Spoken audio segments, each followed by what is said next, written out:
وَإِذْ قَالُوا اللَّهُمَّ إِنْ كَانَ هَذَا هُوَ الْحَقَّ مِنْ عِنْدِكَ فَأَمْطِرْ عَلَيْنَا حِجَارَةً مِنَ السَّمَاءِ أَوْ ائْتِنَا بِعَذَابٍ أَلِيمٍ وَمَا كَانَ اللَّهُ لِيُعَذِّبَهُمْ وَأَنْتَ فِيهِمْ وَمَا كَانَ اللَّهُ مُعَذِّبَهُمْ وَهُمْ يَسْتَغْفِرُونَ۔ اس امت کا فرعون ابو جہل، اس نے کہا اے اللہ، اگر یہ محمد الرسول اللہ صلی اللہ علیہ وسلم سچے ہیں تو ہم پر پتھروں کی بارش برسا، یا پھر ہمیں کوئی دردناک عذاب دے۔ تو اللہ تعالیٰ نے اس امت کے فرعون ابو جہل کے مطالبے کے باوجود اس کو عذاب نہیں دیا۔ وجہ کیا بتائی؟ کہا جس معاشرے میں نبی ہو، جب تک اس معاشرے میں نبی ہوگا تب تک اللہ اس معاشرے کو تباہ اور برباد نہیں کرے گا۔ اور دوسری وجہ بتائی وَمَا كَانَ اللَّهُ مُعَذِّبَهُمْ وَهُمْ يَسْتَغْفِرُونَ، اللہ اس معاشرے کو بھی تباہ نہیں کرے گا جس معاشرے میں ایسے افراد موجود ہوں جو اللہ رب العزت سے استغفار کرتے ہوں۔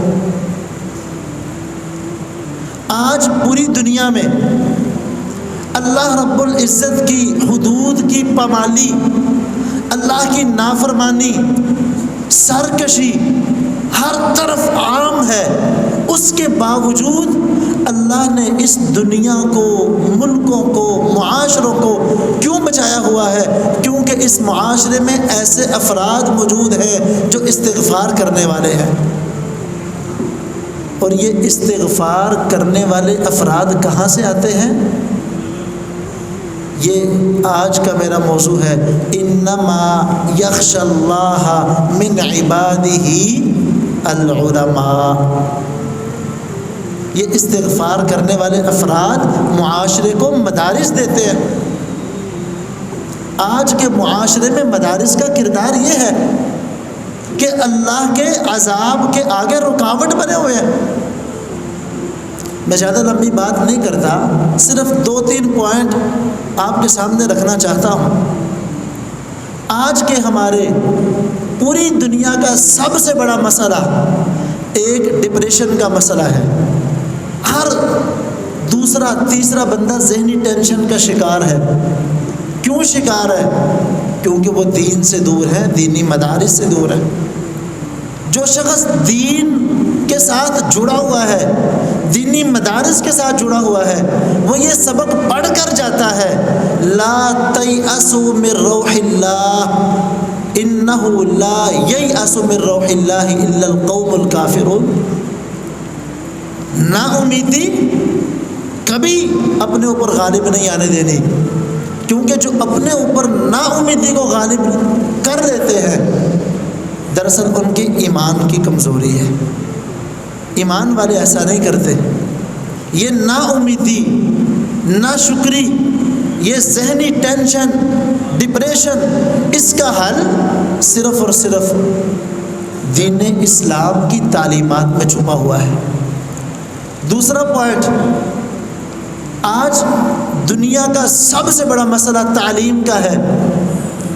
آپ کسی بھی ملک میں چلے جائیں، وہ مسلمانوں کا ہو یا غیر مسلموں کا، وہاں پر یہی مسائل ڈسکشن ہوتے ہیں، زیر بحث آتے ہیں کہ جی اس معاشرے میں اتنے % لوگ تعلیم یافتہ ہیں، اتنے % لوگ جاہل ہیں۔ کہا جاتا ہے کہ جس معاشرے میں جہالت ہو وہ معاشرہ ترقی نہیں کر سکتا، یہ کہا جاتا ہے۔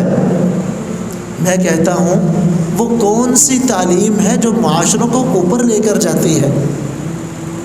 کیا اس سے مراد آپ کے ذہنوں میں وہ تعلیم تو نہیں آ رہی جو باپ اور بیٹے کو جدا کرنے کو ترقی سمجھتے ہیں؟ کیا مطلب کہ جب باپ بوڑھا ہو جائے تو بیٹا اس کی خدمت کرنے کی بجائے اپنے باپ کو اولڈ ہوم میں چھوڑ آئے؟ اور یہ ترقی کا معیار ہے؟ وہ تعلیم جو اپنے بچوں کو اس کے ماں باپ سے دور کر دے کہ بچوں کی تربیت کے لیے ماں باپ نہیں بلکہ فلاں کیئر ہاؤس والے کریں گے۔ کون سی تعلیم ہے جو معاشرے کو اوپر لے کر جاتی ہے؟ اور اسی حوالے سے ایک اور بات، دنیا کے اندر جتنی بھی تعلیم ہے دین اسلام کی تعلیمات سے ہٹ کر وہ ساری کی ساری مادہ پرستی کے ارد گرد لپٹی ہوئی ہے۔ آپ یہ اسکول کی تعلیم حاصل کر لیں، ڈگری حاصل کر لیں، آپ کو نوکری مل جائے گی، آپ کو کاروبار مل جائے گا، آپ ترقی کر جائیں گے، فلاح ہو جائے گا، جبکہ دینی مدارس نے، دینی تعلیم نے ہمیں بتایا وَفِي السَّمَاءِ رِزْقُكُمْ وَمَا تُوعَدُونَ، جس رزق کی خاطر تم 16 20 سال ایڑیاں رگڑتے ہو، وہ تعلیم تمہیں رزق نہیں دے گی بلکہ رزق تمہارا آسمان میں ہے۔ یہ کون سی تعلیم ہمیں اوپر لے کر جائے گی؟ جس رزق کا اللہ نے وعدہ کیا اس رزق کے ارد گرد گھومنے والی تعلیم، یا اللہ رب العزت کے ساتھ جوڑنے والی تعلیم اوپر لے کر جائے گی؟ اور تیسرا اور آخری پوائنٹ، آج ہمارے معاشرے میں یہ بڑا مسئلہ ہے، ہمارے بہت سے کلمہ پڑھنے والے مسلمان جن کو میں بھی ذاتی طور پر جانتا ہوں، وہ یہ کہتے ہوئے نظر آتے ہیں کہ جی اسلام پرانی سوچ ہے، تقیہ نوسی سوچ ہے، اگر ہم مدارس میں آ گئے تو مدارس میں تو کم ہی لوگوں کا کام ہے، جن کو معاشرے میں پوچھنے والا کوئی نہیں، جن کو معاشرے میں کوئی کام نہیں، وہ جائے مدارس میں دین حاصل کرنے۔ یہ بھی مدارس نے ہمیں بتایا، اللہ نے سبق پڑھایا، الف لام را کتاب انزلناہ الیک لتخرج الناس من الظلمات الی النور۔ تقیہ نوسی سوچ سے، تاریک سوچ سے روشن خیال بنانے کے لیے اللہ نے یہ کتاب اتاری، اور اس کتاب کی جس جگہ پر تعلیم دی جاتی ہے اس کو مدارس کہتے ہیں۔ میں اسی پر اکتفا کرتا ہوں، یہ ہمارے معاشرے میں ہمارے مدارس کا کردار ہے۔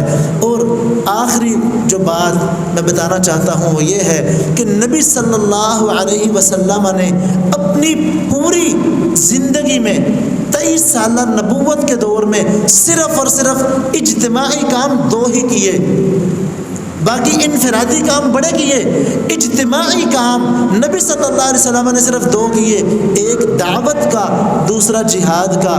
میں دعوے سے کہتا ہوں کہ یہ دونوں کام بھی دینی مدارس سے جڑے ہوئے ہیں۔ اگر کسی معاشرے میں مدارس ختم ہو جائے، نہ رسول اللہ کی دعوت رہے گی، نہ رسول اللہ کا جہاد رہے گا۔ وآخر دعوانا الحمدللہ رب العالمین۔